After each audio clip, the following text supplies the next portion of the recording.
What is up, you guys? Shane here with Shoot and Cruise. Welcome back to the channel where we talk everything Land Cruiser and everything firearms related. If you're new to the channel, please consider liking, subscribing, drop a comment for the YouTube algorithm. Today we have an awesome video for you guys. It's just gonna be a quick down and dirty. This is my new to me 1996 triple locked 1FZ FE 80 series Land Cruiser. Just picked this thing up. Pretty much has all the bells and whistles on it that you could want, at least that I would want when it comes to modding a Land Cruiser out. This one has 173,000 miles on the clock. Again, does have the factory lockers on the front, rear, and center. If you know anything about Land Cruisers, especially the 80 series, you know that the triple locked versions are highly coveted and they pretty much demand an instant premium on them. I never really was somebody who cared all that much about getting triple lockers, but I saw this listing on Facebook Marketplace, a guy about 45 minutes from me, and I guess I haven't learned my lesson because this is my third 80 series I bought. Sold the previous two. One was an LX 450. One was another 80 series, a 1997 on both of those that I had before. You can check out those videos down in the description below where I talk about those two previous 80 series. You probably can't see it from this view right now, but we've got the 200 series still. So luckily I did not trade my 200 series for this 80 series. I probably never would do that.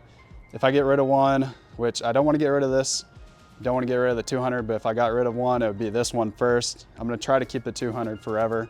It's just such an awesome vehicle. Still has low miles for a Land Cruiser, and it's got a lot of life ahead of it. So let's go ahead and get you guys off of the tripod, and we're just gonna go around this vehicle. This isn't gonna be a super in-depth on every single part, but it will be an overview, and then I'll get into some problems with this Land Cruiser, and then talk about what we're gonna do in which order to get this thing back up to the standard that I want it at. So let's get into it. All right, before we actually go into talking about all the mods and parts, I want to just give you guys a quick walk around of the Land Cruiser. This thing is super sweet. Obviously, there are some cosmetic problems with it. These are not a huge deal to me, and luckily I still have fender flares sitting right there in my garage from one of my other 80 series. Please pardon the mess here. We are moving out of this house, so we're gonna have a new area to be filming videos on here in just a couple weeks. But yeah, back to the 80 series. So as you can tell, pretty tall. Maybe from the thumbnail you'll be able to see how tall this thing is compared to me just standing beside it. If you know anything about 80 series, this looks a lot like something from Venezuela or some of the other countries, non-US spec Land Cruisers with all the badging. That came on some of the US specs. The 24 valve and then the VX was not on US models, or this Autana, I believe I'm saying that correct.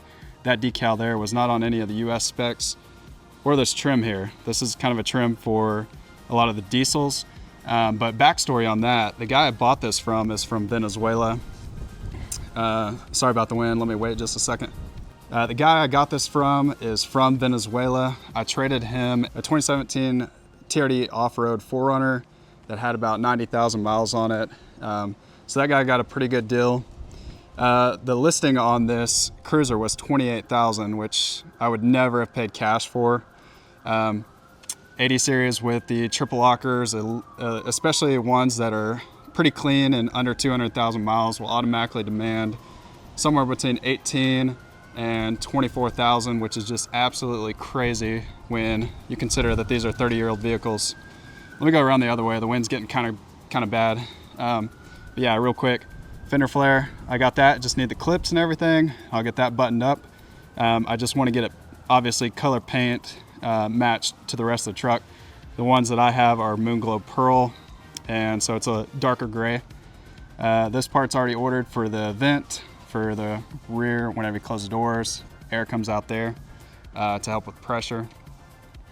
But yeah, this guy is from Venezuela, so he bought this down in Austin, and Basically what he wanted to do was pay homage to his home country and deck it out like a Venezuelan spec 80 series, which I think is super cool. So it's not original paint, decals, design, all that kind of stuff, but it definitely turns ahead whenever you compare it to other US spec Land Cruisers. So yeah, this thing obviously is pretty decked out. Whenever it comes to buying an 80 series, a lot of people say that mods don't really add a lot of value. Most people want to get these bone stock and do exactly what they want to with them. But I actually agree with that 100%. However, there's not a single thing on here that I wouldn't have done myself, so it does add value to me. This guy has probably put anywhere between 10 to 15,000, maybe even more. I don't know, probably about 15,000 mods in here. Quick breakdown real quick on some of the parts. ARB front bumper, gotta have these on an 80 series. They're the best looking ones. They're strong, durable, hit anything, you're good to go. X-Bull Speed winch here with a nylon strap hooked up there. These are steady high beam lights here. They're not hooked up just yet, so I'll have to get into that, wiring that.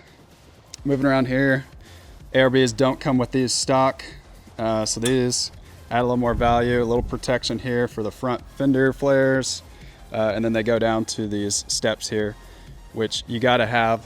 This Land Cruiser has BP 51 Old Man Emu 3.5 inch lift, so this thing is pretty high up. Gotta have the steps there. These do not provide as much protection as actual rock sliders, but definitely more than, like, you know, your standard running boards. One of the issues with these, however, is the previous owner deleted the cats, which would have been right in here. It's just a straight pop across, and whenever this thing's idling, right there you can see it's resting on the support structure of this step here. So when you start it up, you get a nice little bum, bum, bum, bum, bum, bum, and it's just hitting that thing. So I might wrap that up a little bit better just to kind of help with noise reduction.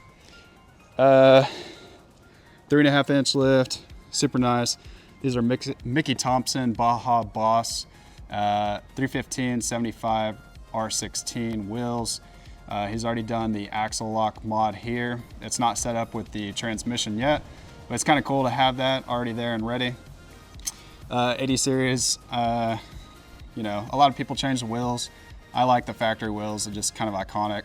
These need to be redone at some point, but not a huge priority. But yeah, you can just kind of see how clean this frame is. Little trick here. This is actually painted, so the guy went down, I guess kind of sanded or whatever the actual process is to clean this up down to the metal. This is a Texas spec truck, so rust is at a minimum. However, it lived in Corpus Christi, so down by the beach for a while. So exposed to salty air, there is a little bit of rust, but when compared to a lot of other Land Cruisers, especially northern ones, it's extremely minimal. People would say, what rust, if they were from the north and you asked how bad the rust is on this thing. So not too bad. Pretty slim little roof rack here. That's a Terrain 4-wheel drive S80 roof rack. I tried looking it up online, can't find it anywhere, so that company must be out of business. This is a Radius. I don't know, I guess this is probably stainless steel, aluminum or something, that's painted up. This is straight from Australia, probably a 2 to 3, maybe not 2,000, but over $1,000 for that. Problem with this is that it's actually for a diesel spec one, so it sits forward a little bit too much. When I open the engine bay, you'll be able to see the air filter, the pipe that comes out. It's actually sitting somewhere around here, so I've got to rotate the box and get it to where it's hooked up here to the actual snorkel. So rooftop tent, big plus for me. I've got a 4-year-old girl and a pregnant wife, so wanted to have this to get us off the ground whenever we're taking this thing camping. This is a top oak. I'm not sure the exact name of it. I'll put it down, a link to it down in the description, but it does really well. It pops up triangular like this, and then there's a little portion that'll stick out this way and down with a little bar that supports it, so you can kind of see up towards the stars. Really cool to do that. I'll pop a picture up right now of how it looks, so you can see how that is. Pretty sweet. But yeah, let's go ahead and get inside of it. Back here in the back, this guy's from Venezuela, so gotta have a sound system if you're a Latino brother. Might not keep these because I want to possibly build a deck here, drawer system of some sort. Obviously have a good sleeping situation upstairs for myself, my wife, and my daughter, but with a new one on the way, I might end up having to sleep down here with them three up top at some point in the future. Decent condition. I don't even care about this kind of stuff. I mean, it's 30 years old, so not a big deal. He's got seat covers on it. The rear, a little bit cracked, but we'll go up to the front. Really doesn't look too bad. And forgive me for how dirty this thing is. It was like a monsoon last night, so.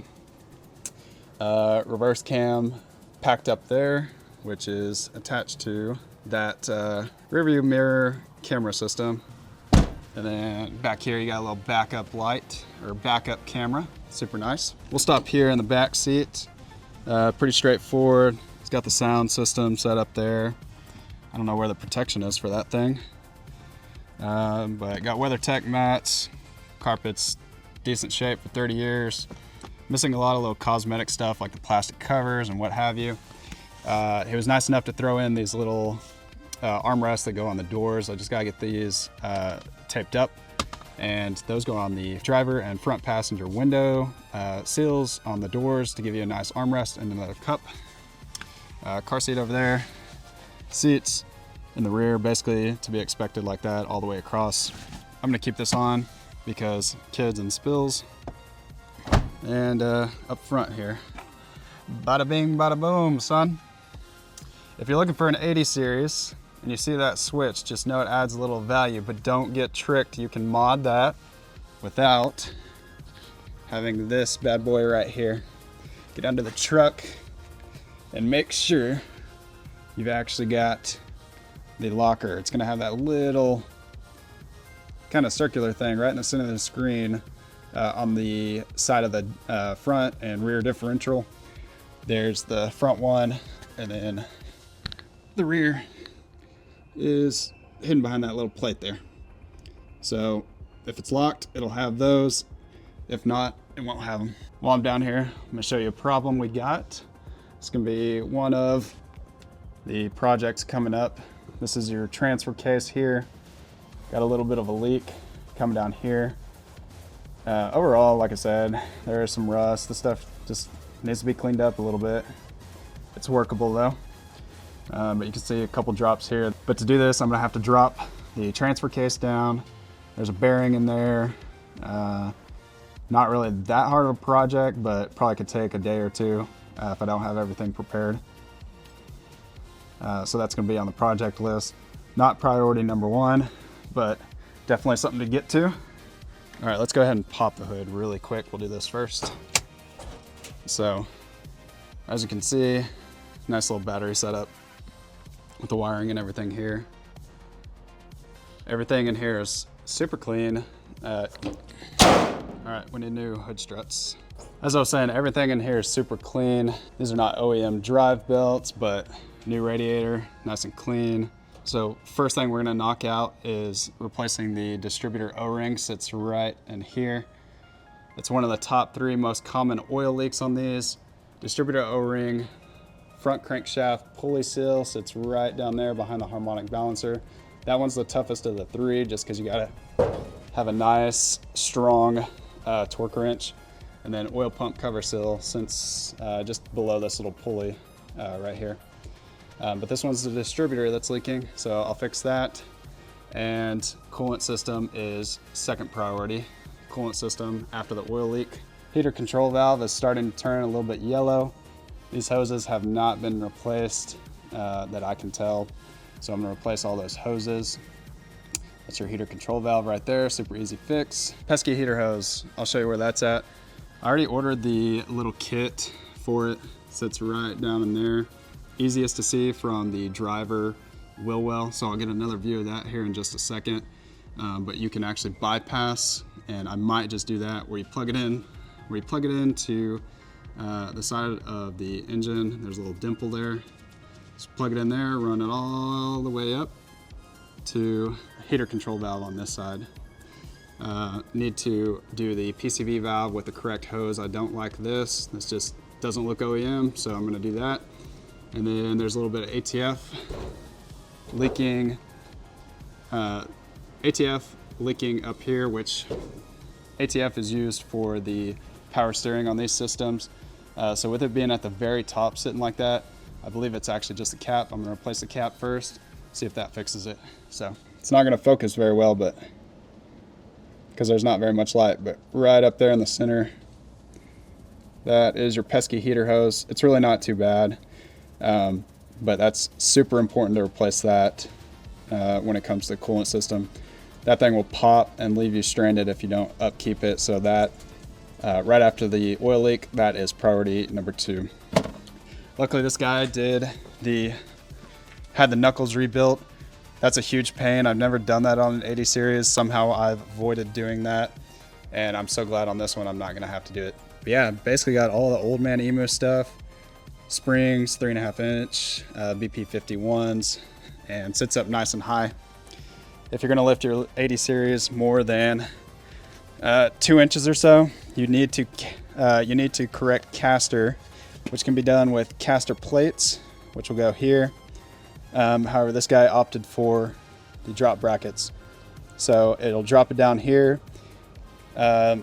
Benefit to this solution is it kind of puts less strain on the front axle up here, but it lowers your clearance here. So that's one of 2 options. But yeah, overall pretty solid in here. Front seat's in great shape. It actually works. And then the steering wheel was redone. He had a cover on that. Totally understand doing that. I just cannot drive with those covers on. I can't stand it. Some kind of, I don't know the exact name on this. I'll figure it out for you guys, but has a backup and forward camera on it, which is nice. A dash cam for constant recording, and saves that in case there's any accidents. Fully cracked windshield all the way up. Whatever, it's not in my view, so it doesn't bug me. And yeah, there's probably a lot of other things. We've got this antenna here set up for ham radio, which I don't know very much about, but it looks cool on here, so I'm gonna keep it until I figure out hooking that up. And then there is an auxiliary fan in here that he's got mounted. For some reason it just wasn't turning on, so I gotta figure that out. But yeah, overall pretty solid build. Super happy with this. Obviously we're gonna keep the 200 and the 80 series. You can just see with that 3.5 inch lift and then those 34, 35 inch tires, the height difference. This is a stock 200 series. It's got 33s, so maybe a little bit of rise from those 33s. But this 80 series just towers over it. So anyways guys, that was just kind of a quick little rundown. Lots and lots of videos to come on the 80 series. I'm gonna do some how-to videos on maintenance items. Not worried about cosmetic stuff or mods at this point, because I mean, just look at the thing. I don't need to mod anything. So yeah, be prepared for some how-to videos and some adventure videos coming up. Thank you guys so much for watching. I love you guys. God be with you. Have a good day.